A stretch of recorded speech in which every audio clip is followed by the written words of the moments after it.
Bringing an anthurium into your home is like inviting a little piece of the rainforest indoors. With their striking, waxy spathas and glossy foliage, these plants are a reward to behold. But to keep your flamingo flower thriving, it's best to replicate its native, humid habitat. Finding the right spot, your anthurium will flourish in bright, indirect light.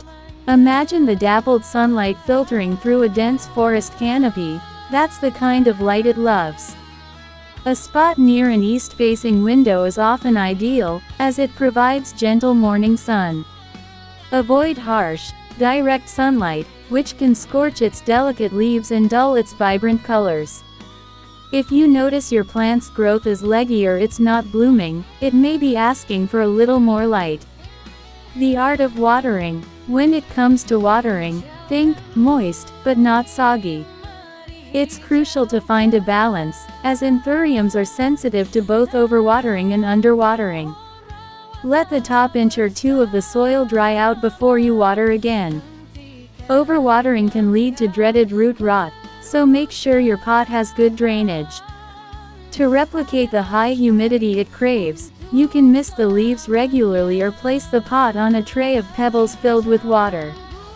Feeding and maintaining. During the active growing seasons of spring and summer, your anthurium will appreciate being fed.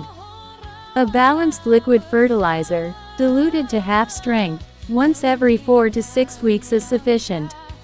In the cooler months of fall and winter, you can reduce or stop fertilizing. Finally, to encourage new growth and keep your plant looking its best, simply trim off any spent or faded flowers at the base of their stems. By following these simple steps, you can enjoy the lush greenery and brilliant color of your anthurium for years to come.